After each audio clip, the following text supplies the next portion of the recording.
Hey, Crowley here, and I'm going to do a review of the Bone Collector Combo Archery Target. And I've had the target for about a little over a month, maybe a month and a half. And the first part of the video is going to be from when I first got the target and what my initial impressions of the target was. So make sure you watch the video to the end to see what it looks like after 1,500, 2,000 arrows and what my final impressions of the product is. As you can see, the Bone Collector has 4 sides for field points. It's got a pretty good variety of target sizes. It's got some small ones and it's got some bigger ones, and it also has a vital organs for deer on one side. And it has 2 sides for broadheads. I haven't tried the broadhead side yet there, but they do have that option available. It's rated for 325 feet per second, and I'm shooting a bow with 60 pounds, and it's around 300 feet a second there. So let's see what it can do. So what do I like about the Bone Collector? It's got a nice handle, and it's lightweight. It's easy to lug around. As you can see, I've shot quite a bit at the center target and the top 2 targets. And to start with, I'm going to shoot at this bottom left-hand target, just so that you can get an idea of the amount of penetration that an arrow has. I like the size of it. If you're new to archery, it's plenty big enough so that you don't have to worry about missing the target. So here's first arrow. We're going for the bottom left target, and this is 20 yards. And my bow shoots around 300 feet a second, and the target is rated at 325.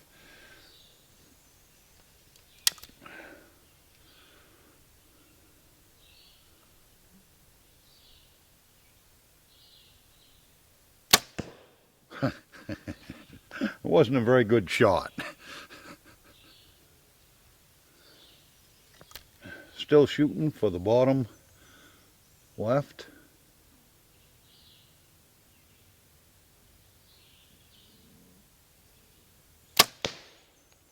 That's a little bit closer. We'll shoot one more.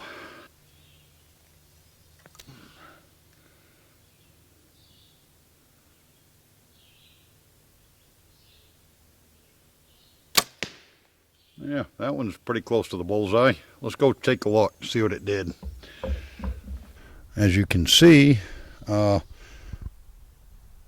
it's probably got, not quite, but pretty close to half of the arrow is penetrated into the target.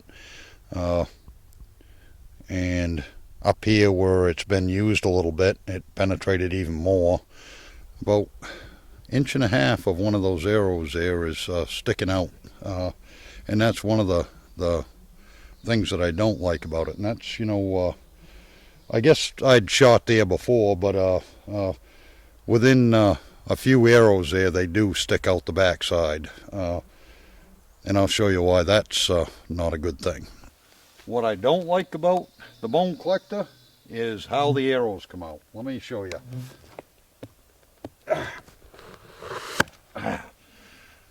What a pain. And when you turn it over on its side,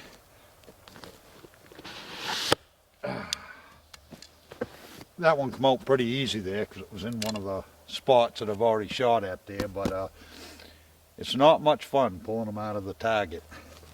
And I think a lot of that has to do with the amount of penetration that they get. If you notice, the other thing too there is when you're shooting at that target, it's pretty lightweight and it tends to twist one way or the other. A couple of things there you can do.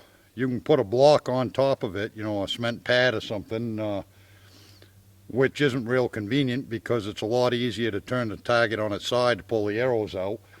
Or you could put a couple of wooden lats in behind it there to keep it from moving around there. That's what I do. One of the things that I like about the Target is, see how light that is? We got a torrential downpour last night, and for whatever reason there, this thing just does not absorb water. And if you look at it, I was a little concerned about the staples when I first got the thing, and it's held up pretty well. The handle, I haven't had any problem with that, and it is lightweight. You can see on this one side there where over time the arrows going through the target there, that they push some of the stuffing out of the target there, and for whatever reason it's just on this one side there. The other three sides are fine, and it's not that big a deal there. You can either just pull that off or cut it off, whatever you want to do.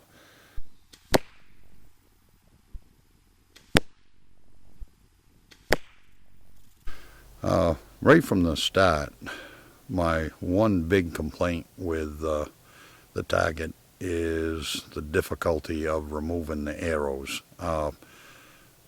And when you do get an area softened up a little bit, they do come out easier. And once you've done it a little bit there, you can kind of get a rhythm to get them to come out pretty easy there, but it takes a little bit of effort, without a doubt. The one thing you'll want to watch out for is over time certain areas will soften up there when you hit them a lot, and the arrows will start penetrating a little too far there. So if you get a target that the arrow is starting to get down towards the fletching there when you shoot, you want to stop using that area and pick another area. And you should, with any target there, if you want to get the most out of it there, mix it up there. Shoot a little bit at each spot there, and that kind of slows down that deterioration. I still haven't used the two sides for the broadheads, so I really can't comment one way or the other how that's going to hold up.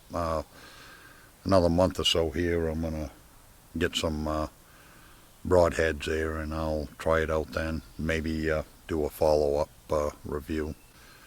One more thing to take note of is because of the material used, it does make a pretty loud snap when you shoot at the target. So if you've got neighbors close by, that might be something you want to take into consideration.